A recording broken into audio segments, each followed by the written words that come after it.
So Jupiter enters Gemini here in 9 days from when I record this. I'm here on the 16th of May. Jupiter will enter Gemini on the 25th of May, and it'll be there until 9 June 2025. So we have over a year of Jupiter in Gemini. This video is a vibe check, a kind of tone setting, a coloration determination, you might say, of what the Jupiter in Gemini transit may be bringing. We've got to check in with it always when Jupiter changes signs. One of the most important sign changes that can happen in astrology. And we're about to get a very, very different tonality, and sometimes direct events may emerge here as a result of this transit. And what we will do in this video is use events from past Jupiter in Gemini transits, really past Jupiter and Gemini transits from about the past 60 to 80 years is how far back I'm going to go. And we're simply going to try to extract some themes from these Jupiter and Gemini moments, try to distill into maybe what we are about to dive into here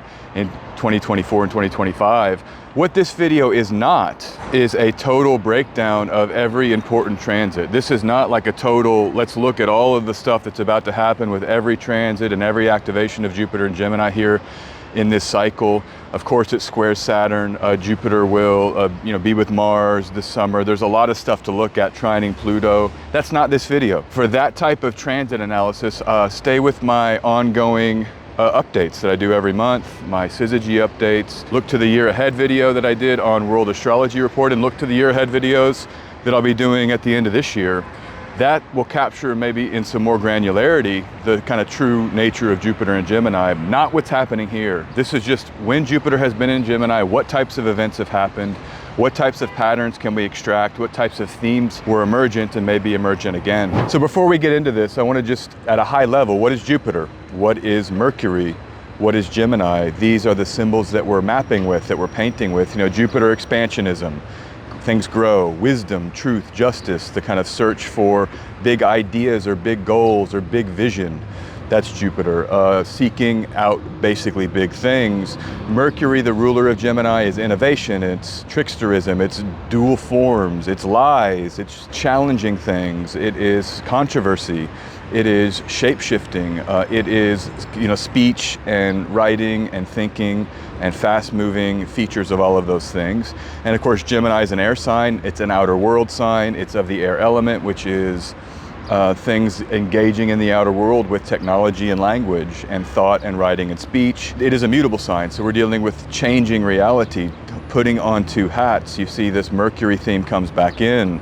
Both Jupiter and Mercury rule all of the double-bodied or mutable signs in our astrological system, and so that's one theme right out of the gate here, is to say we're in a very changing period of mutation between two different forms, kind of unknown. What is happening? Too much is happening. It feels like it's moving too fast. That's a major, major high level theme here that we're going to have to embrace, Jupiter and Gemini.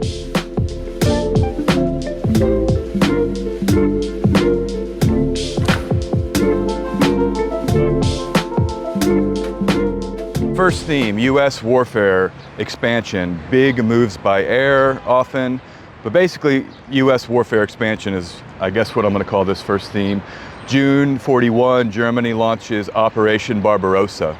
So this was the massive invasion of the Nazis into the Soviet Union, surprised a lot of people. July 41, German troops reached the Dnieper River in the Soviet Union. Where is that in our modern context? That's right in the middle of Ukraine.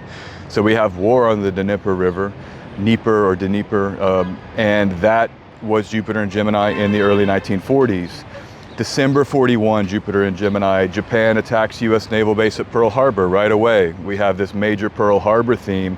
Keep in mind the 7th house of the Sibley chart, the US Sibley chart, is comprised of Gemini with Mars and Uranus there. So that's why I think this kind of US at war theme could potentially be triggered with Jupiter and Gemini. It's built right into the natal chart that a lot of us astrologers use for the United States. Along this theme of Pearl Harbor, and this is fascinating, and this is basically why we do astrology, but August 1953, the picture From Here to Eternity is released. It won the Academy Award for Best Picture the following year. Frank Sinatra, Burt Lancaster. That was about Pearl Harbor, the big picture about Pearl Harbor. And guess what was released? Jupiter and Gemini, May 2001. The film Pearl Harbor that we all saw with Ben Affleck. And so you can see this Pearl Harbor theme is just riding Jupiter and Gemini in a few of these past cycles. Maybe you will get some more Pearl Harbor art or something resonant with it. April 1989, Hu Yaobang, the pro-reform leader in China, dies, sparks the Tiananmen protests. That is also June 1989, the Tiananmen Square protests, all those famous images that we see. And so just know, I guess this theme is more, it's not just America at war, but it's basically warfare. Echoes of different types of kind of warfare or protest. I think this China theme might be a sub-theme, but when you talk about Jupiter and Gemini, it's speaking truth, right? It's big demonstrations of speaking truth. And I know that there's all kinds of alternative theories about the truth of Tiananmen Square. I'm not getting into that here. But the main line, Western discourse around it would be said that it was a student-led, pro-democracy, big protest that was then crushed. April 2001, President Bush signs a change in relations with China and says that the U.S. will pledge military support for Taiwan in the event of attack. So that's another kind of China theme, Jupiter and Gemini, America, China. September 11th, 2012, the Benghazi events where there was Islamic extremists attacking the U.S. consulate in Libya, and it killed the American ambassador there. And that, of course, there's all kinds of alternative theories. What really happened? Was it an intelligence op, et cetera, but it certainly is an attack. And this is 7th house U.S. Sibley again, where the U.S. Sibley has Mars and Uranus in that 7th house. Pearl Harbor, Jupiter and Gemini, Benghazi, Jupiter and Gemini. Keep in mind, another major thing I'm looking at with this Jupiter and Gemini is that it sets up big changes in Jupiter and Cancer. And so these are the events that have happened in Jupiter and Cancer. We get that in our current timeline in 2025, late and into 2026. But the fall of the Berlin Wall, Jupiter and Cancer, big World War II bombing campaigns, British and American bombing planes in Germany, heavy bombing campaigns. Battle of Stalingrad, Jupiter and Cancer. 9/11 is Jupiter and Cancer. And then the Maidan coup in Ukraine, or the Maidan events, Maidan protests in Ukraine, however you want to frame that. That's all Jupiter and Cancer. My sense with these timelines is that Jupiter and Gemini is more of a mutable timeline. And then you get those cardinal initiations with Jupiter and Cancer. And so let's go back. That Benghazi is a nice transition to the next theme, which is intelligence operations and gathering of intelligence, all themes related to Mercury, right? Technology, information, innovation, and of course Jupiter, which is expanding information flow. August 1953, Jupiter and Gemini, Operation Ajax. The American intelligence and British intelligence orchestrated a coup d'etat in Iran. And that basically overthrew the government of Iran in 1953. You have in April 2001, the US spy plane collides with a Chinese fighter jet and is forced to make an emergency landing in China. So again, intelligence gathering. And then in June 2013, The Guardian reports the first revelations of the NSA's mass surveillance programs by Edward Snowden. So all those Snowden revelations come out, Jupiter and Gemini, 2013. Next big theme, science, tech, innovation. Jupiter going into Mercurial Gemini and all of the innovations that can grow and expand with that. June 41, Hedy Lamarr and George and Thiel file a patent for their secret communication system. And that's a frequency hopping, basically early wireless technology. June 41, Roosevelt establishes the OSRD, Office of Scientific Research and Development, which includes early stages of the Manhattan Project. So all of that stuff we just saw in the Oppenheimer picture, that is a Jupiter and Gemini, at least in the first phases. Roosevelt authorizes the Manhattan Project to develop an atomic bomb in January 42. So again, atomic bombs, warfare, America, research, technology, science, all of these Jupiter and Gemini themes. In March 89, Tim Berners-Lee invents the World Wide Web. He publishes a paper about how to share information, basically, which becomes the World Wide Web. The launch of Wikipedia, January 2001. Again, technology, one of the most important technologies. Everybody's used it many, many times. That was launched in Jupiter and Gemini. And then in July 2012, the discovery of the Higgs boson is announced at CERN. I'm not sure how consequential that will be, but I remember when it happened, a huge deal. Everybody was freaking out. Higgs boson, Higgs boson. Maybe that will become more important later. I'm not sure. But again, a Jupiter and Gemini transit.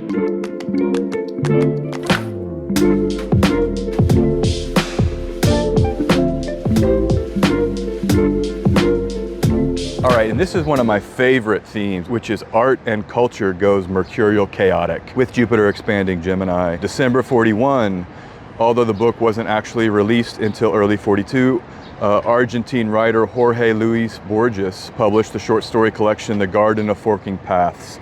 which is an amazing short story collection, and the writer's amazing, but it's all about strange and trippy nature of reality, nature of language, the nature of infinite possibilities and potentialities. That is all about Borges, very Jupiter and Gemini.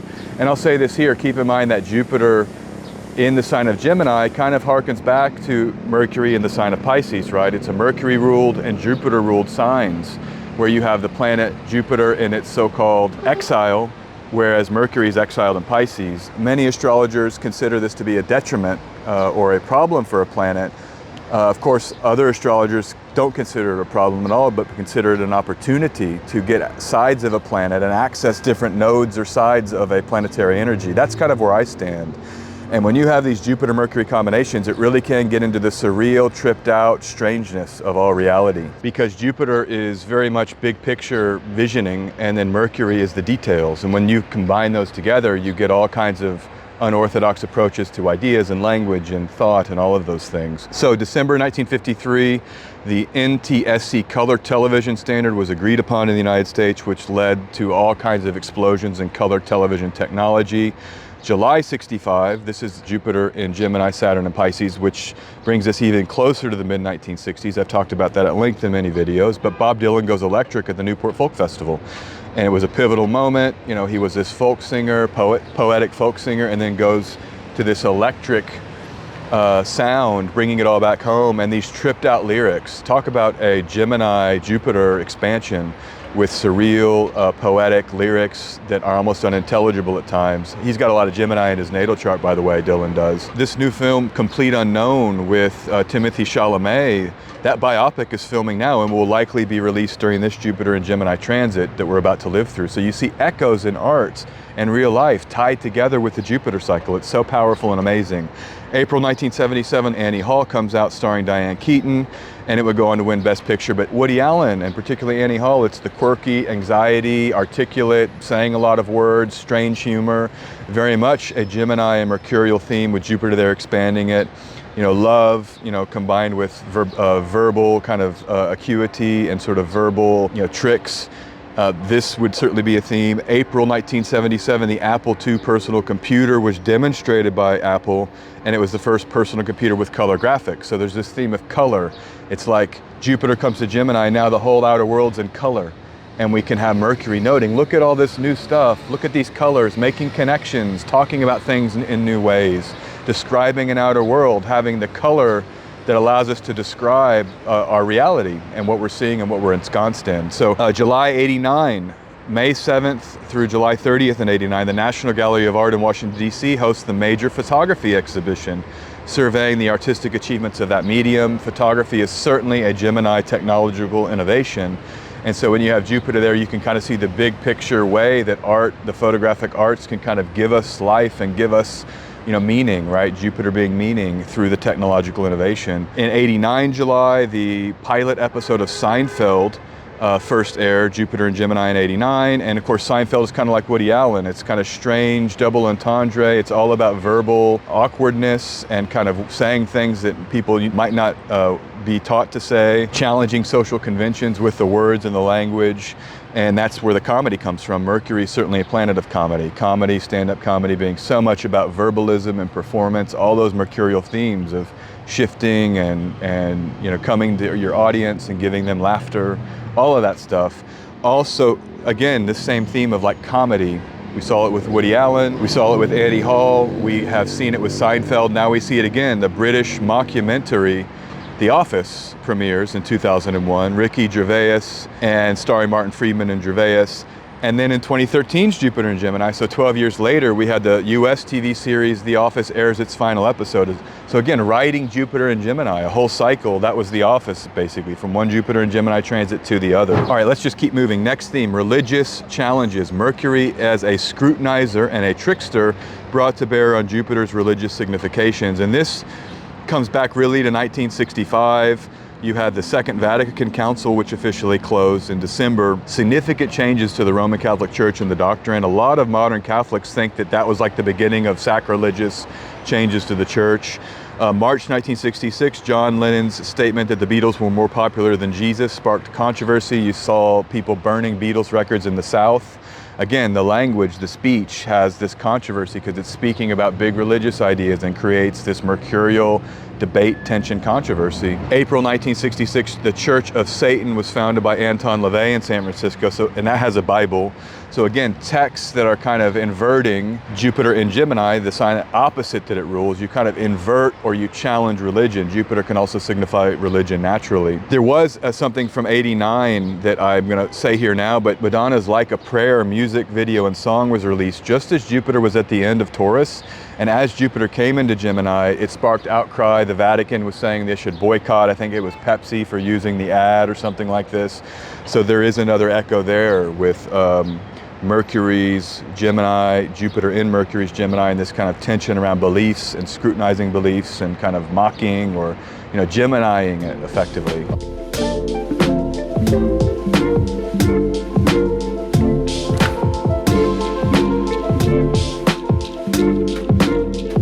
All right, these are the final things I want to list. These are just other items of interest for 2024, 2025. I didn't put these in any of those broader categories. The Myth of Sisyphus by Albert Camus, 1942 is published, and then The Stranger by Albert Camus, published also in 1942 in Jupiter in Gemini.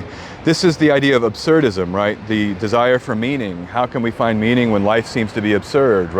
People die, there's no rhyme or reason, it seems, for the suffering and pain. And I think that can be Jupiter getting into this kind of scrutinizing mental facility of Gemini, where you look around, you see all this stuff, and it just seems like there's no meaning or no order. The idea of freedom that can come, right? When we can kind of make our own choices, we can create our own meaning with our own languages and our sort of own ways of acting and being and doing.